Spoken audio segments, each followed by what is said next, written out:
और मार्केट के technical setup पर चर्चा करने के लिए कोटक सिक्योरिटीज के श्रीकांत चौहान जुड़े हैं। Shrikant, good morning. श्रीकांत, क्या कुछ साइंस हैं वीकनेस खत्म होने के, या ये बस एक डेड कैट बाउंस और वापस वही प्रोग्राम शुरू होगा वापस?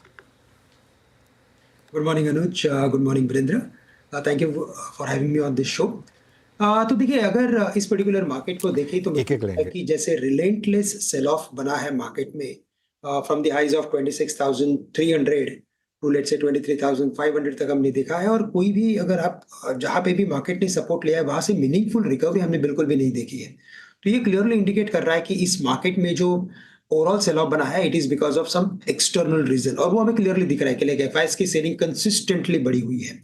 और इस बार अगर आप देखें तो इस बार का जो मैं कहूंगा कि जो एक कल्प्रिट है वो है dollar index.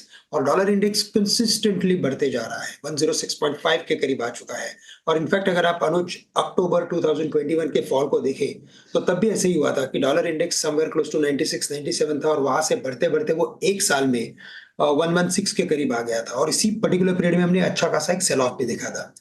But at the same time Anuj, मुझे लग रहा है कि इस मार्केट में हमने जो अभी तक का सेल ऑफ देखा है दैट इज क्लोज टू 10%।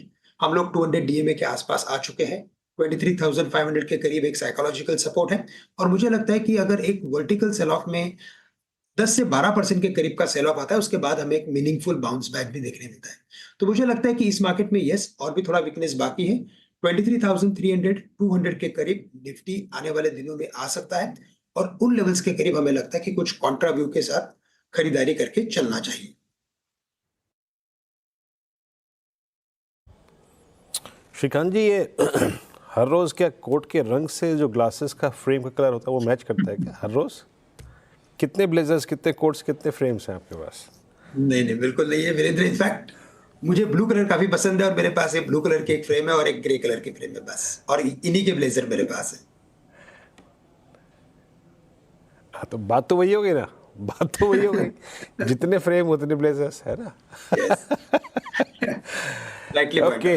हाँ हाँ। अच्छा, आप लोगों के हिसाब से अभी भी सेल और सेल एंड राइज के सबसे प्रिफर्ड स्टॉक फ्यूचर्स कौन से हैं कोटक में? तो देखिए, अगर यहाँ से अगर रिबाउंड अगर मार्केट में आता है और अगर इस मार्केट में 23,800 में भी या 900 के लेवल्स अगर हम देखते हैं तो वहां पे हमें लगता है कि वापस से जो सेल ऑफ आएगा वो कंजम्पशन स्टॉक्स में आएगा, क्योंकि जो लिक्विडेशन हुआ है वो क्लियरली इंडिकेट कर रहा है कि यहाँ पे एक एग्जिट सॉर्ट ऑफ किसी ने स्टांस लिया हुआ है।